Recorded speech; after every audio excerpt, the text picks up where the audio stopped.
Hello everyone, it's I, Wakame What If, here to present you with What If Subaru Merged with the Hogyoku. This is my 400 sub special, I hope you enjoy. Alright, so we're going to start in Aizen's perspective. He's fighting Ichigo, who's currently in Dangai form. Their clashes are starting to awaken something which they really did not think they would awaken. Ichigo did not know of this threat. However, Aizen did. He just didn't know where the threat was. So as they're clashing their swords, and Aizen punches Ichigo in the gut, sending him flying into a mountain, because they're still in the desert. And, yeah, Ichigo's flying through a few mountains.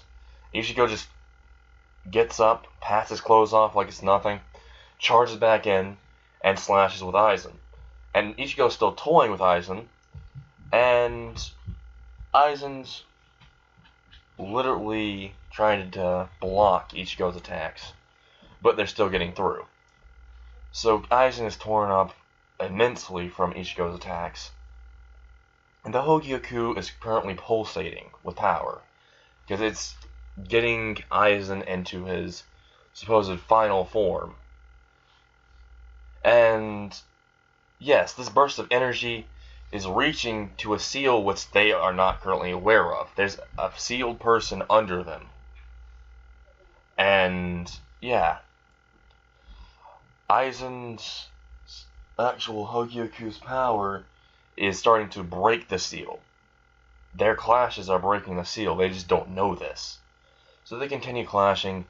Ichigo is beating the dog shit out of Aizen, like in canon, and Aizen just, merges with the Hogyoku, which he thinks merges completely with it, but it was not. He merges mostly with the Hogyoku and goes into his final state, and Ichigo decides to go into his final state as well, which is Moon Slash, I believe, which makes him turn into Zangetsu. And he uses his final Getsuga Tensho. Aizen puts an actual ton of his Reiatsu into his blade and swings it. And they both collide, and a huge explosion just bursts. And everything is shattered around them. And all of a sudden, a figure emerges in between both of them, grabbing both of their blades before they can even clash. And, well, for Ichigo, it's his hand. And all this figure does is just when he grabs Ichigo's hand, he rips it off, and Ichigo doesn't even know that was ripped off. He just looks down, and it's gone. And this figure just plunges his hand into Ichigo, and rips out his heart. And Sosuke sees this. Sosuke Aizen sees this, and he's thinking, I've got to retreat. This guy, his power, his Reiatsu was like a god compared to Aizen right now. And Aizen literally cannot be near this man. He is already having trouble breathing. He is actually coughing blood violently because this man is increasing his Reiatsu. And Ichigo, who just had his heart ripped out, is going into a hollow state. Because he didn't unleash his final Getsuga Tensho. And he's going to hollow state. Which, yeah. This mysterious figure sees this, and he looks at him, and just does one look, and the hollow immediately just starts whimpering. Yeah, the hollow side of Ichigo is scared of this man.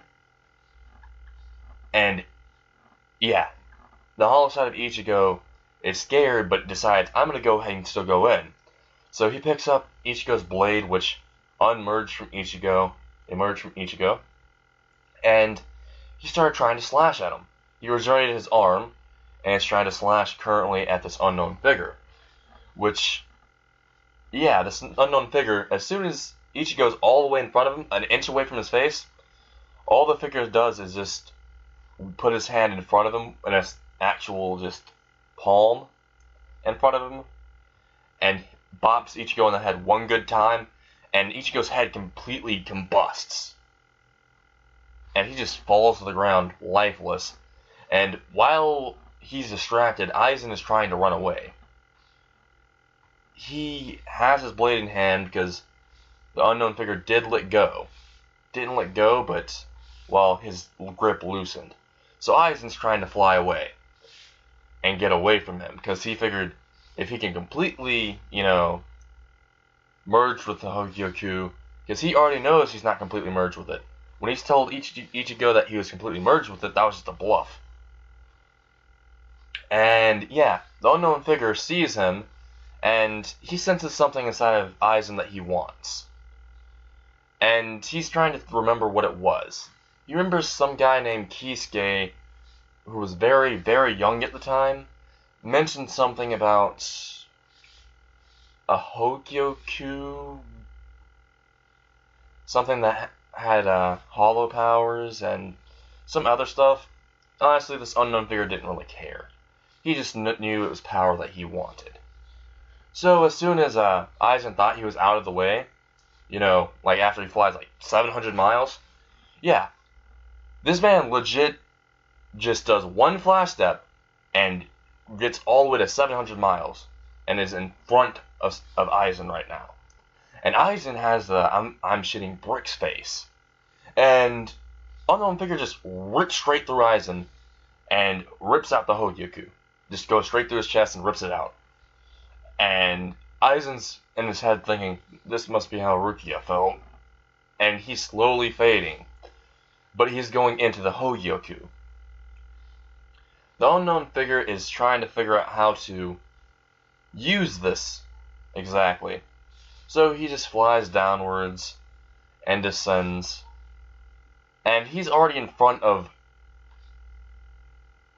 Ichigo's actual city. Which, while he sees Urahara town, he literally just looks at it and sees all these annoying people. And he sees some Soul Reapers who are charging at him.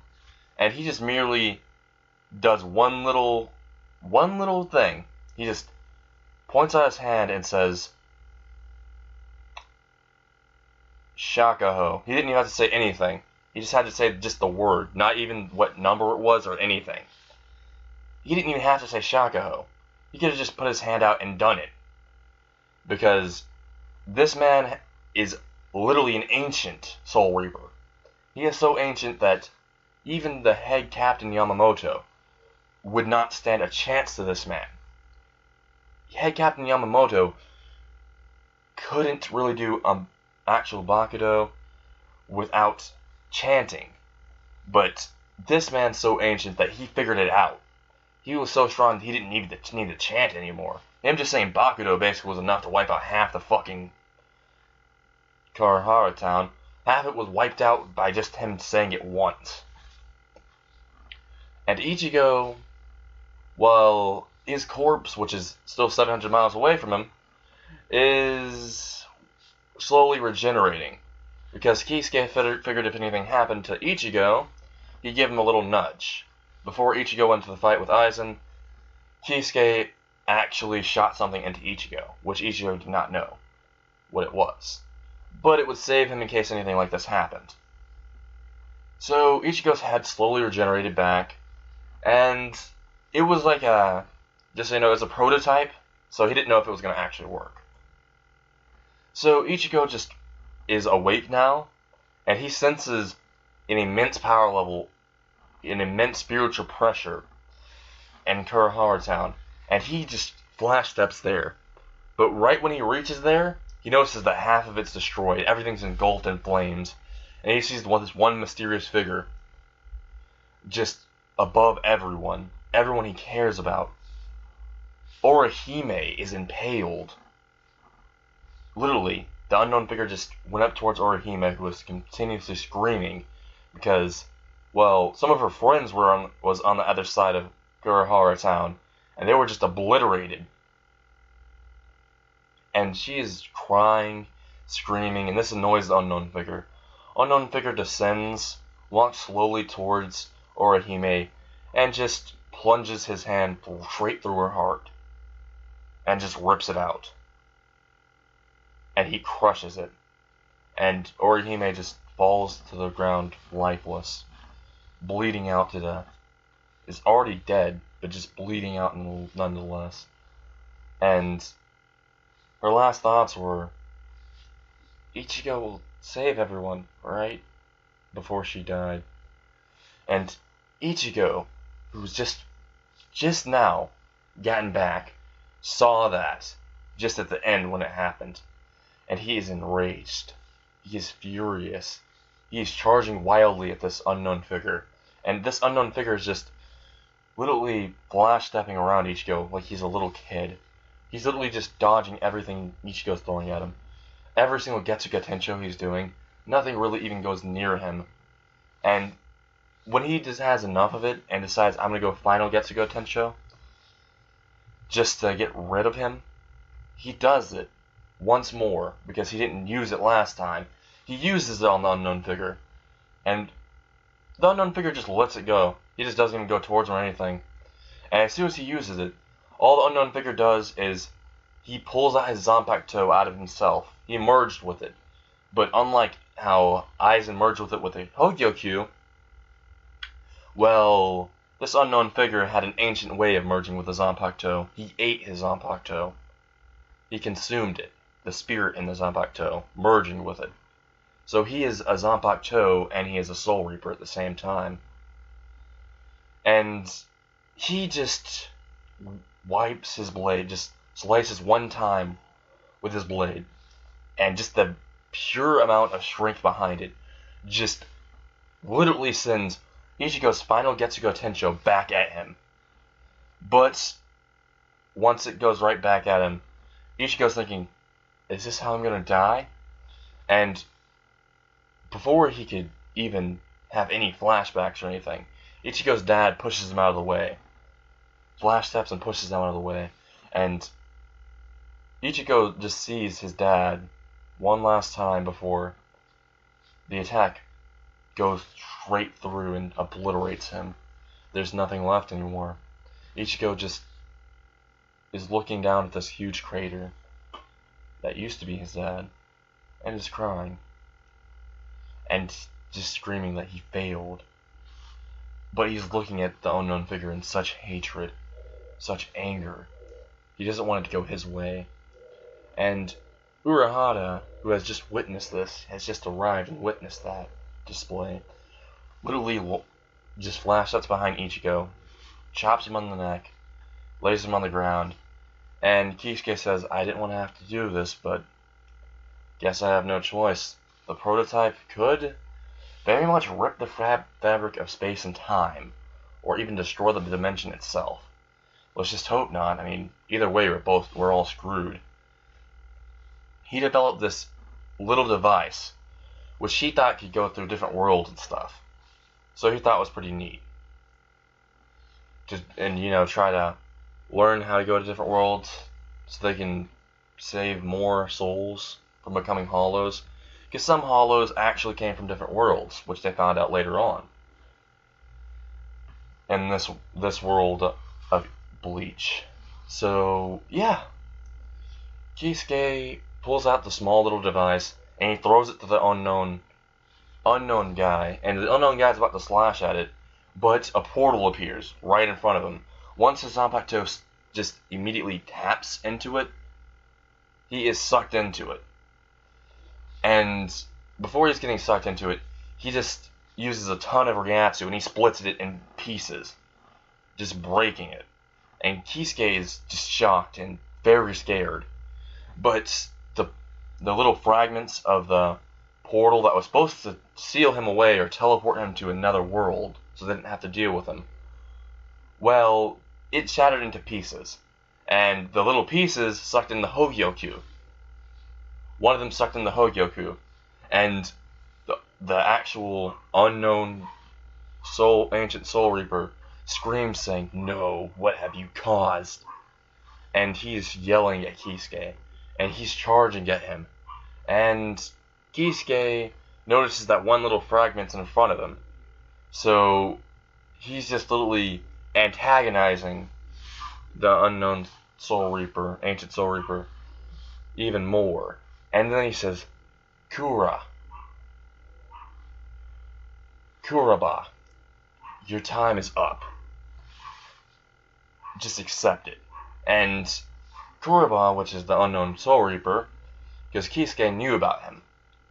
It's just they didn't know where he was sealed, since it was so long ago. And Kisuke says it's over, and Kuroba just says, no, it's over for you. And he's about to literally slash off Kisuke's head. But the portal just opens, and he's sent into another world. And Kisuke has a sigh of relief and falls to the ground. And we're going to go ahead and cut scene to where the Hogyoku has just been sent into another world. It is sent into the world of ReZero. It is sent flying. And it lands immediately. It lands in the woods, which Subaru is now, in this timeline, starting to run away from Rim. Because Rim is trying to kill him right now. And Rim is throwing her mace at Subaru, trying to, chop his leg off so she can torture him and see what information he has, or if he's a spy, or any of that stuff. Honestly, just to make him have a miserable death. And Subaru is just jumping, avoiding the mace, slightly, by luck mostly. And he trips over. The Hogyoku just landed straight downwards, almost into him, colliding into him to be exact. And Ichigo accidentally taps it, and the Hogyoku is trying to find a host, so it only senses Subaru currently. So it just merges with him. It's starting to merge with him, and Subaru's wondering what the hell's happening, and he's feeling immense pain and he's screaming, and Rim has just gotten towards where Subaru is. And she sees this unknown item somehow fusing with Ichigo. Well, not Ichigo, with Subaru. And she's wondering what's happening, but then she just thinks, I need to kill him quickly. So she throws the mace and just pretty much bashes Subaru's head off, killing him. So he's taken by his return by death. He's supposed to be taken backwards to, the bedroom, but no. The Hogyoku interferes with this and takes him back to where he was first sent to ReZero. Which, honestly, is astounding. Because before Subaru was dying, he just wanted to restart all of this. Because he wanted to restart everything starting from the beginning. Which the Hogyoku just obliged his desire. So when it fused with him slightly, yeah, just so you know, Subaru just went all the way back to the beginning. Right to where he was just summoned to this hellhole world. And he's just looking downwards, looking around, and he just sees he's in a street full of people. And he's overjoyed because he's not stuck in that hell loop. Because in this version, Subaru has died 785 times in that mansion. Because even when he did everything right, they still thought he was a spy. Even when he, saved all those kids, prevented a huge disaster, they still killed him because they still thought he was a spy. He tried 785 times, and yeah, they just wouldn't let up on him being a spy. They were really suspicious with him because of how he acts and all of that. So yeah, he kept on dying endlessly on endless loop. So Subaru has quite the pain tolerance now. Honestly, death is just annoying to him. And Subaru is just looking around. He notices the street and stuff, but he looks down and he sees that he's in what looks like a yukata? A male yukata? And, well, he's wondering why he's in these clothes. Not even yukata. Actually, it's Aizen's clothes. Change that. It's Aizen's clothes. He's in Aizen's clothes. And he's wondering why the hell he has these clothings on. What the hell is this clothing? And why is it so damn comfortable? Because it actually feels comfortable. The fabric's pretty good. And he notices there's a sword next to him. Right beside him. And that is Kyoka Sugetsu. Is right beside him. But he notices there's also 2 other swords on his back. And he's wondering what the hell's happening. And I'm going to end this what if here. I'm going to read to you this later. Okay. So, yeah. It's Wacky Anime What If. And I'm currently ready to sign off, I guess. Alright, bye.